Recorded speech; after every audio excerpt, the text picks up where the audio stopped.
this is Glenn here again. I hope you're having a great day.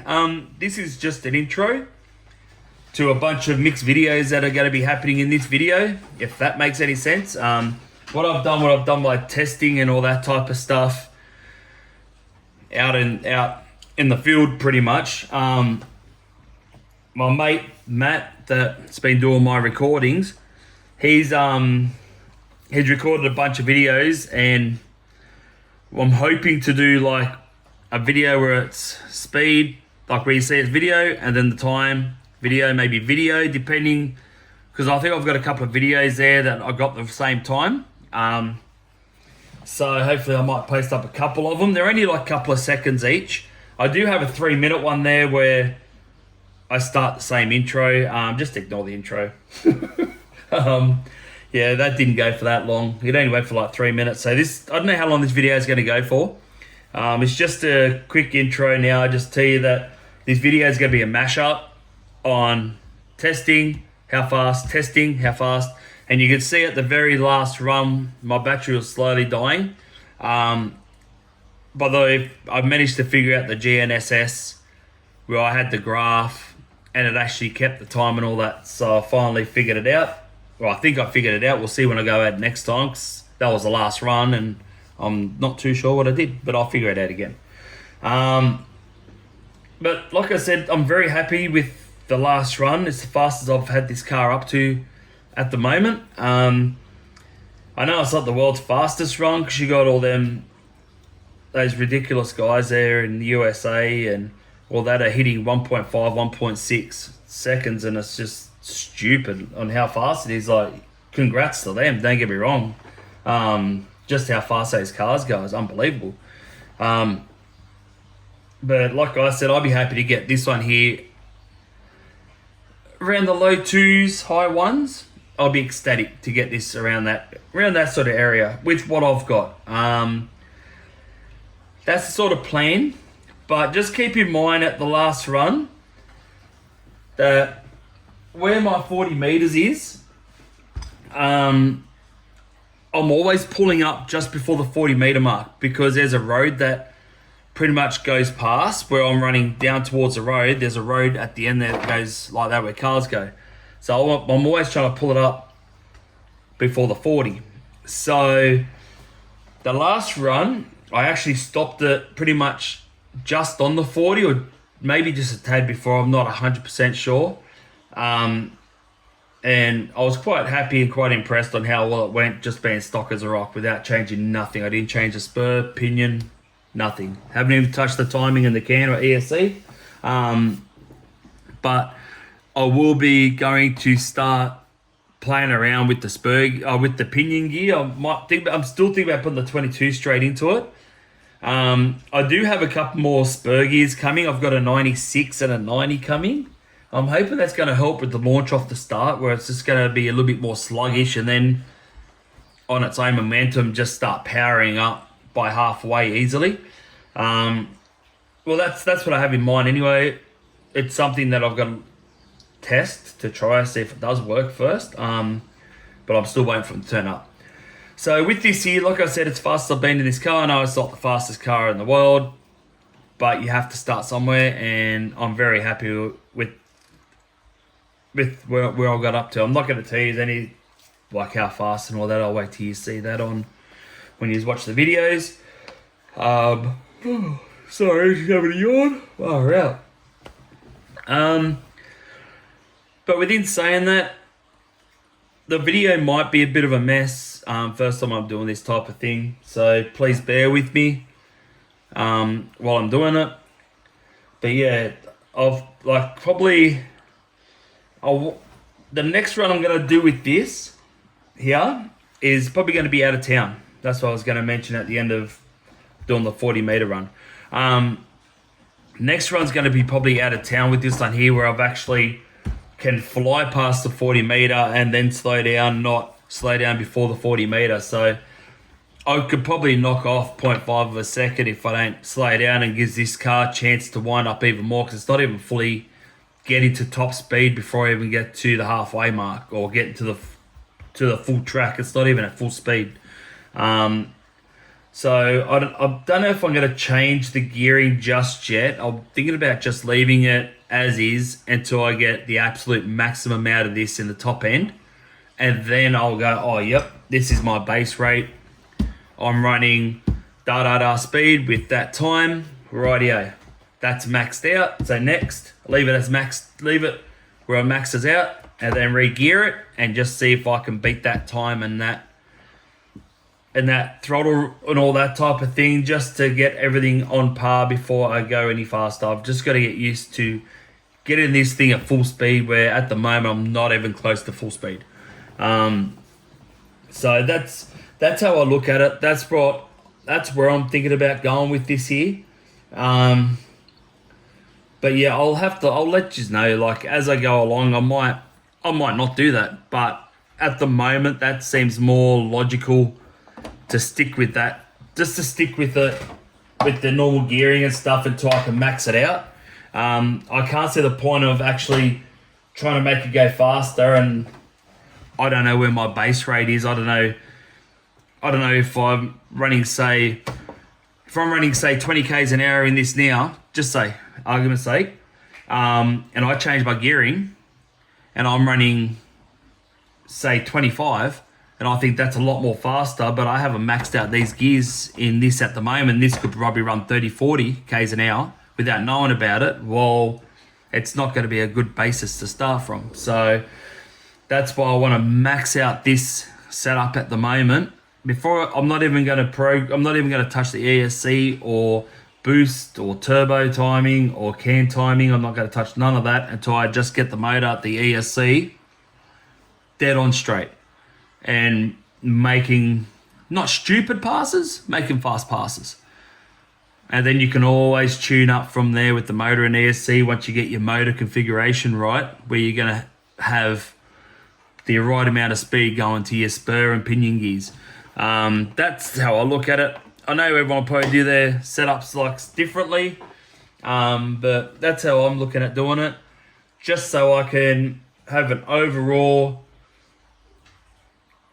idea on if when I change it, say, to a 22 tooth to a 90 tooth, and I'm running, say, 40 k's an hour in this, and I'm only running 39 k's an hour with the 90 and the 22 tooth. I know it's not going to be possible. I know you'll be going twice as quick, but I'm just trying to put a basis out there. At least I know for a fact that, all right, that's not going to work for me. I've got to change something somewhere just to get up to speed to keep up or even outdo the stock run on this car. So that's the plan anyway. But like I said, this is just an intro. Please, hope you like this video. Sit back, relax, and I'm going to try to do a video and a time at the end. That's my plan. And yeah, and see how it goes.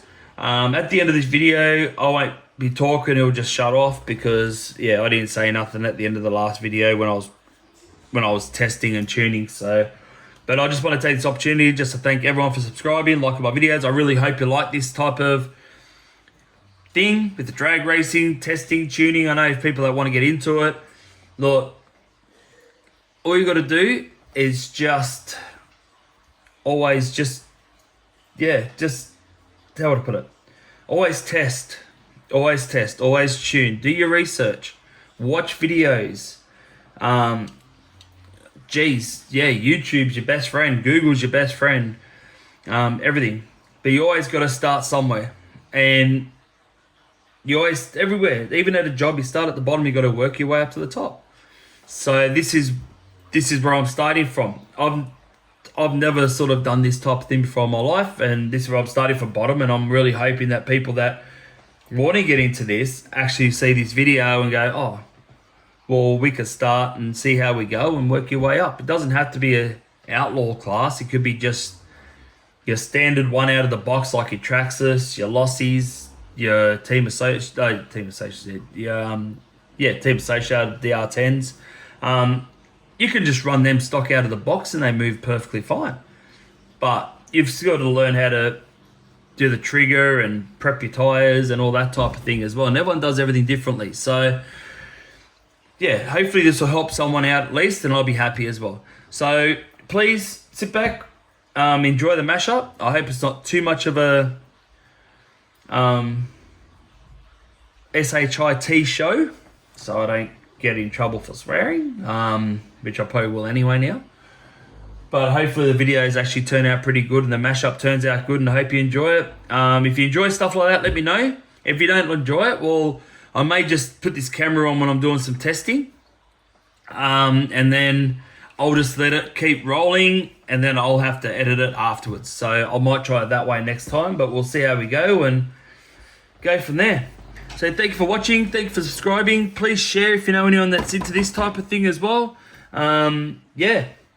Thanks a lot, and I'll see you on the next channel. So this here with my new controller is everything's full blast, I suppose. Everything's turned right up. I'll show you how to adjust it after, but this is just the launch.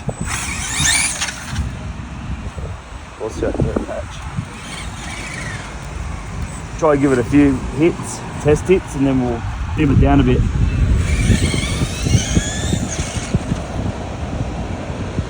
Oh, and that wasn't too bad. So what we'll do now, we'll dim it down on the controller a bit.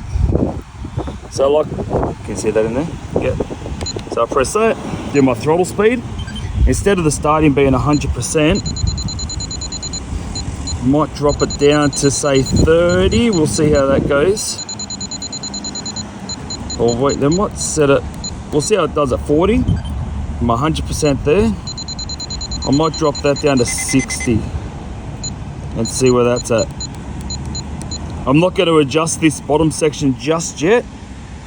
I'll see how this here handles, taken off, and then go from there. But this is going to be holding it flat. Yep. Must warm the tyres, I think. Warm the tyres up a smidgen. I may have to even dumb it down a little bit more than that. Then 40, I might have to set that 30 maybe.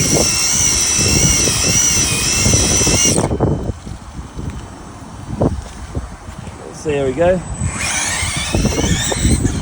That's a lot better.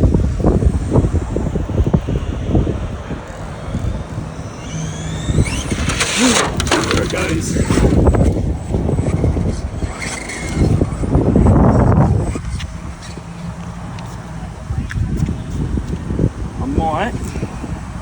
I'll dim that down off the takeoff. I'll dim it down to 30. So I'll drop this down to 30.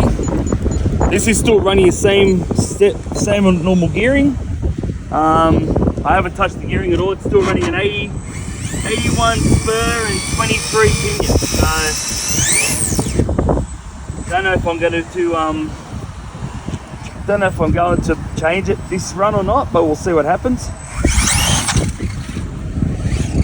Might go a little bit too much. That's set at 30. Yeah, got to.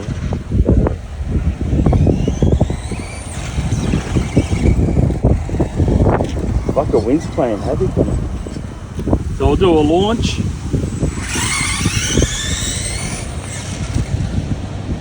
And that wasn't even fully open. Didn't even get the full throttle there.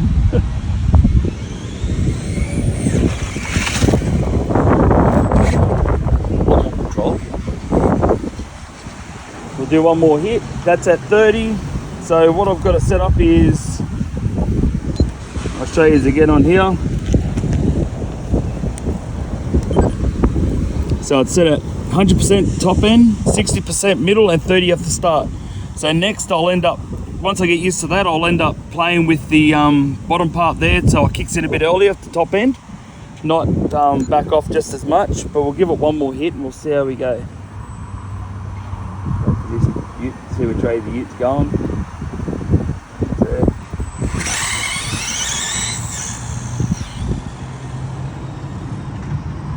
There we go. Actually handled it. A lot more controllable. We'll turn it off for more. That fucking bit of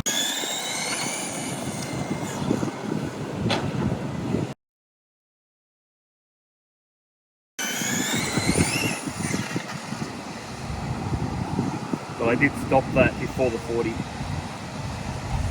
or before the 40 meters for the mark.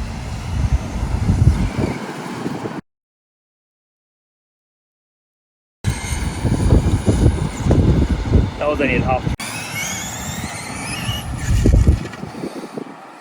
Steering servo, word of dominance.